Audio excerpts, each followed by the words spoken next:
डर एक ऐसी चीज है ना, जो हम सबको कभी ना कभी महसूस होती ही है। पर क्या हो अगर इस पर काबू पाने का, इसे अपने वश में करने का कोई तरीका हो?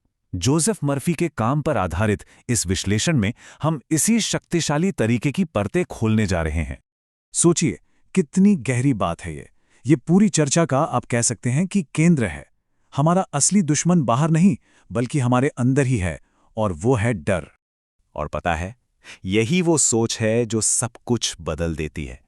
अगर डर सिर्फ एक विचार है, तो इसका सीधा सा मतलब है कि ये हमारे अंदर है, और जिस चीज पर हमारा कंट्रोल है, उसे तो बदला भी जा सकता है। तो ठीक है, चलिए थोड़ा और गहराई में चलते हैं। डर को हराना है तो पहले उसे समझना तो पड़ेगा, है ना, कि आखिर ये है क्या और काम कैसे करता है। अब देखिए, ऐसा नहीं है कि हर डर बुरा होता है। एक होता है सामान्य डर, जैसे कोई गाड़ी तेजी से आ रही हो तो हम पीछे हट जाते हैं। ये तो हमारे बचाव के लिए जरूरी है, एक अलार्म सिस्टम की तरह। लेकिन जो असामान्य डर है वो तब होता है जब हमारी कल्पना पूरी तरह से बेकाबू हो जाती है, जब हम उन चीजों से डरने लगते हैं जिनका कोई असली आधार ही नहीं है। ये बिल्कुल उस बच्चे की तरह है जो बिस्तर के नीचे किसी भूत से डरता है, पर जैसे ही लाइट जलाई जाती है, पता चलता है कि वहां तो कुछ था ही नहीं। हमारे ज्यादातर डर भी बिल्कुल उसी भूत जैसे हैं, सिर्फ हमारे दिमाग के बनाए हुए झूठे विचार। तो सवाल ये उठता है कि आखिर ये डर के विचार इतने पावरफुल हो कैसे जाते हैं? इसका जवाब हमारे दिमाग के एक बहुत ही शक्तिशाली हिस्से में छिपा है, हमारा अवचेतन मन, यानी सबकॉन्शियस माइंड। मजे की बात यह है कि हमारे सबकॉन्शियस माइंड को सही गलत अच्छे बुरे से कोई मतलब नहीं है।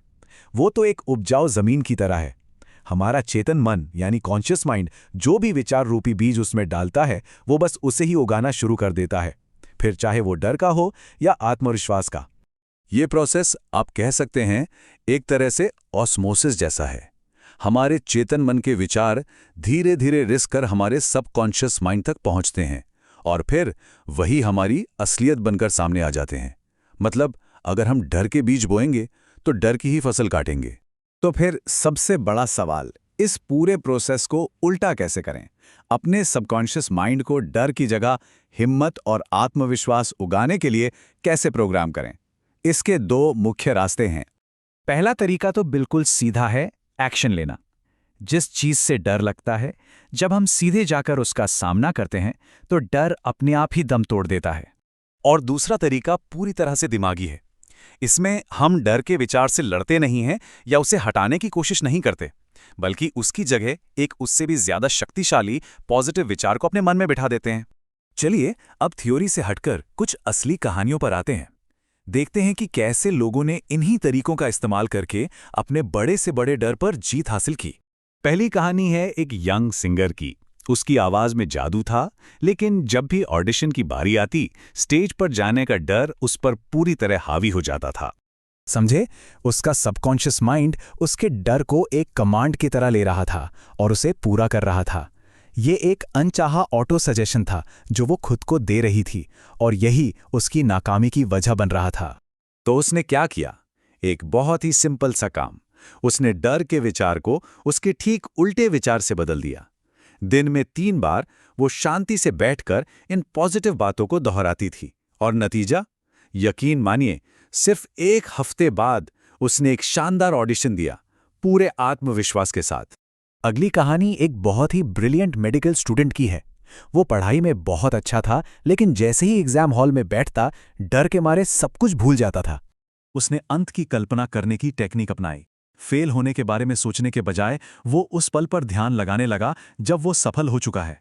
इस पॉजिटिव एहसास ने उसके सबकॉन्शियस माइंड को वो सारी जानकारी याद दिलाने पर मजबूर कर दिया जो उसे पहले से ही पता थी। और ये आखिरी कहानी तो और भी कमाल की है। एक एग्जीक्यूटिव के जो लिफ्ट से इतना डरता था कि सोचिए, रोज 5 मंजिल सीढ़ियों से चढ़कर ऑफिस जाता था। जरा सोचिए। ये तरीका हमें सिखाता है कि डर के प्रति अपना नजरिया कैसे बदल सकते हैं। उसने लिफ्ट को डर की चीज मानने के बजाय उसे एक पॉजिटिव चीज की तरह देखना शुरू किया। उसने अपने मन में उस पूरे अनुभव को ही बदल दिया, और सिर्फ 10 दिनों के अंदर उसका सालों पुराना डर गायब हो गया। तो इन सारी कहानियों और सिद्धांतों से हमें क्या सीखने को मिलता है? इन सब को मिलाकर डर से आजादी पाने का एक बिल्कुल साफ फॉर्मूला बनता है। तो सब कुछ मिलाकर हमारे पास क्या है? ये हैं वो पावरफुल टूल्स जिनका इस्तेमाल करके कोई भी अपने डर पर काबू पा सकता है, चाहे वो एक्शन लेना हो, अपने विचारों को बदलना हो या फिर अपने डर पर हंसना ही क्यों ना हो।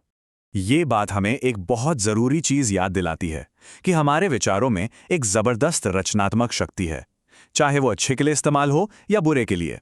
हम जिस चीज़ पर लगातार ध्यान देते हैं वही हमारी हकीकत बन जाती है।